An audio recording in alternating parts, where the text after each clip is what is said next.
Welcome back to the Kyle Field. So much anxiety in the middle of this rivalry. You gotta beat Texas. You gotta beat Texas. That's all Mike Elko heard from the moment he got hired. The players have heard it too all season.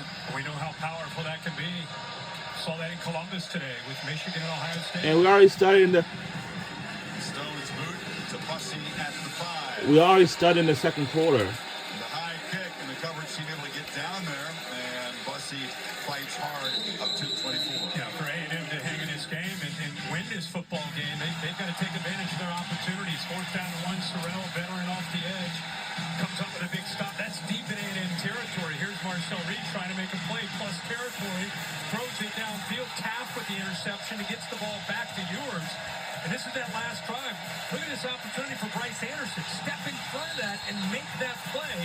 That's not including a ball that Quinn Ewers threw late down in the red zone, late over the middle that could have been intercepted by Will Lee. So a lot of missed chances by A&M, and now they find We are still rooting for Texas A&M Aggies. Tremendous front runners here. Yep. A 500 team, and the opponents come in and conquer this atmosphere and score first. So now it's a 2-touchdown deficit here. Texas is going to get the ball to start the second half. Yeah, and remember, they got down 21 at Jordan Hare last week against Auburn. And Auburn and Texas are two different teams. They got down 21. They came all the way back and tied it up. That game ended up going to overtime. They're down 14. I don't know about you just watching. They need to respond here. They need to put a drive together. The tough thing is they're not stretching this defense. Texas is making A&M have to sustain drives and drive the field. Nothing downfield. And the pass protection is breaking down as Burton Broughton is a serious problem for the Aggies tonight. Yeah, mismatch in the middle with what he has done. We're so used to talking about that with Texas last year. We got a man down. Looks like they're going to get him up. Good, and that is Broughton. So good to see him get up. He has had a great game, and he's right here. Watch how he doesn't necessarily penetrate the way he was earlier. It's more of a two-gap, waiting, and then he's able to get off using his hands. That was Collins on the inside, Broughton on the outside. The combo there in the interior defensive tackles. Harris sacks for big 45 rate tonight. On 3rd and long, the completion, but short of the yardage. And a flag comes in on the big hit there. Barber colliding with Jalen Gilbo, and the flag came out immediately.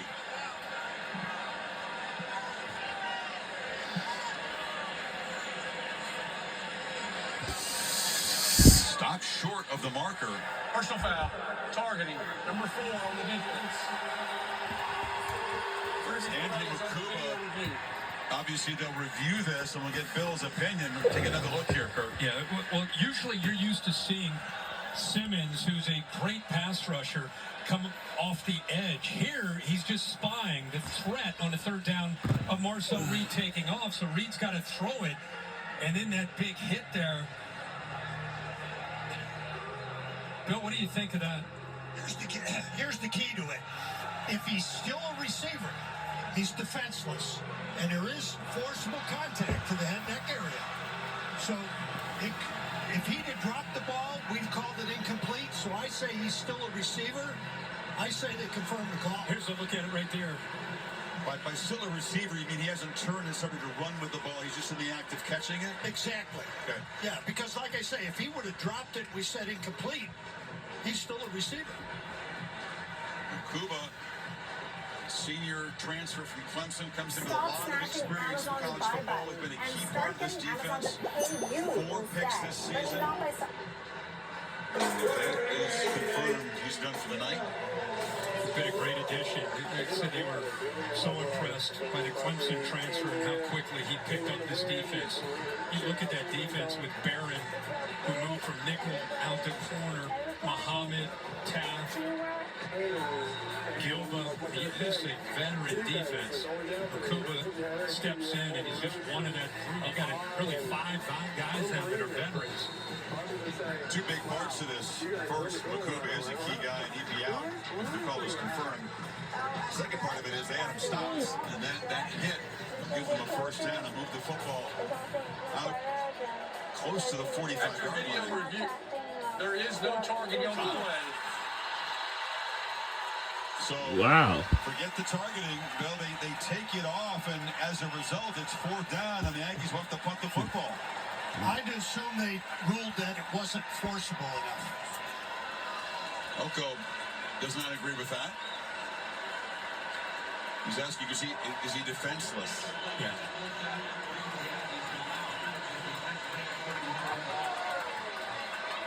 Kuba stays in the lineup. David Smith giving him the explanation. They're still talking about it. Sometimes you watch these and you think, oh, that was obvious. That's going to be targeting. Sometimes it's in a gray area, right? Oko's having to be kind of restrained. He was still marching after David Smith. Hot.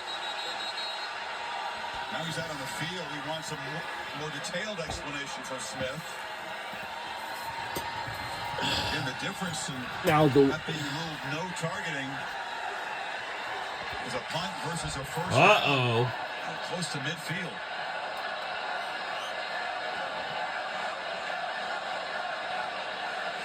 We're out chanting Elko.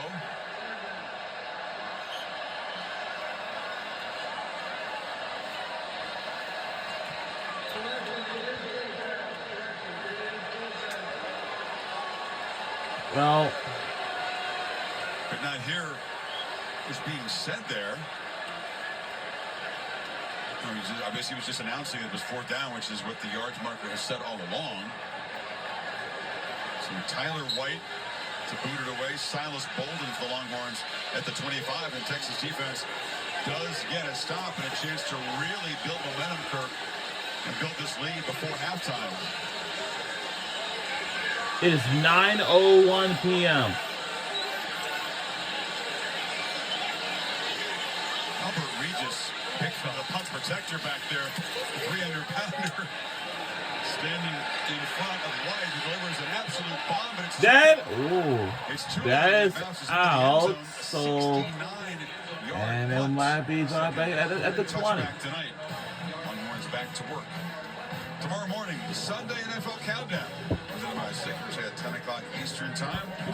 Story on how the former Longhorn great Bijan Robinson developed a love of acting. And that's Matthew right there. And you know, I saw him multiple times. Like the field pass with the Pat McAfee. That is Matthew McConaughey. That I saw him on the field pass with the Pat McAfee show during the Texas-Alabama game, like week 2. I saw him again at the All-State Sugar Bowl. What they've seen so far is this offense and this running game just goes back to work. And when the Aggies have lost 3 games this season, it's been because of runs like that. They're giving up chunks on the ground. Yep. 9 more there. Holly? Well, guys, Kelvin Banks, the highly regarded left tackle for Texas, has gone into the locker room with what appears to be a left leg injury. The guy in there now, Trevor Goosby's done a good job. 6'7", redshirt freshman. I kept my eye on him. He's doing well. Sure is.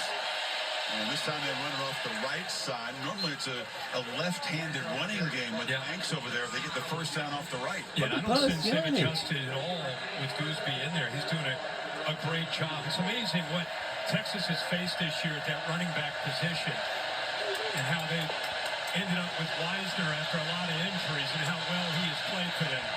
This is Blue. Weisner is out of the game, being checked out with the Longhorn staff. And Blue picks up a couple. I remember early in the year we were in Ann Arbor for a Texas game and they started to realize these injuries are starting to really add up. C.J. Baxter was going to be a big part of this. And that's the first time we saw Jarrett Gibson, true freshman, play that day early against Michigan. They fake it to Blue. Ewers has time. Launches downfield. Catch made on the run by Ryan Wingo. And the speedy freshman motors down the sidelines, but out at the 30 after a 35-yard chunk. But if you look at the tempo, I think affects this defense. Look at them looking around. Nobody picks up this deep crosser. Linebackers and safeties, it's a late adjustment by the linebacker who has no chance, Scooby Williams, of staying with a true freshman. Wingo is special. Great job of getting behind the backer. Nike defense really barely getting lined up for this play, but making a play in the backfield. That was is Cassius Howell. He's been flagged a couple of times tonight with a tackle for loss. So lose 4. He tackles Blue, but he also tackles the quarterback.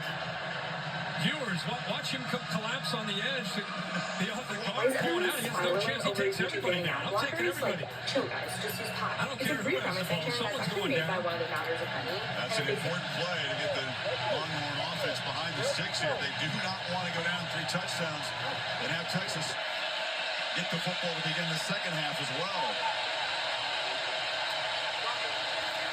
Off the fake. Yours.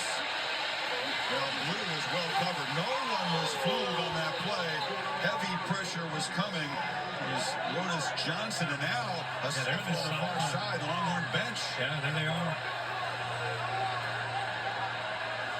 Well, we've seen tempers erupt and flare the Iron Bowl. And, of course, the ugly scene earlier at the end of the Buckeyes-Wolverines battle. Yeah, this was downfield with the receiver and the DB. Watch him turn and run towards him. Will Lee pushes the receiver. Now you see the Texas players. That was Silas Bolden reacting. Lee's highly outnumbered in there. And Howell's trying to get him out of there. The last thing you want after a great play like that. Look at it. It's 3rd down and 14. Can you imagine getting a dead ball, 15-yard penalty, dead ball foul? Automatic first down. So Howell does a good job of getting his teammate out of there to set up this 3rd down. 3rd and long and very much fringe field goal range for Pearl Harbor. It'll be a 52-yarder from here. Ewers doesn't want to take a sack to go backwards, but instead finds Gunnar Howell, who hurls a man and converts on 3rd and 14. Picks up 22. What a play by Ewers. Here's the receiver that ends up making the play, actually the tight end Helm. Watch him play with this defender right here. You going to take me, or are you going to take the tight end? You're going to take me? No problem. Great patience there by Ewers to bait him and then make this throw. He knew exactly where he was. Has time. See a little step to the right, behind the line. Great job, great vision. Right up and over Will Lee. Weisner is back in the game on 1st down. Manning's in the game as well, and Arch Manning scrambles this time, cannot escape. He's brought down by Lee after a short gain. Yeah, QB counter there. That's the threat that he brings. What a different defense, or this defense, what a different approach you have to have when you go from Ewers, pro style, in the pocket, handing it off, distributor, to now here comes Arch Manning. You're going to instantly switch gears and get ready for quarterback counter and the threat of what he can do running and throwing. Very different style of offense with 16 in. Ewers back in. Weisner's got the ball. Started left, stopped, and then plows forward for a couple. The ball come out. Now they're down under the goalpost again, going at it. His Texas receivers, that was Matthew Bolden running a route. See, gets tangled up again. My goodness. That was a body slam here. Watch this. Slings down Golden. Lee's right on the edge. Will Lee again. He was involved in the last one. He's involved in it again here. It is getting feisty as the Longhorns look to build this lead. The 2-minute timeout in College Station. Horns up 2 scores. We'll be right back.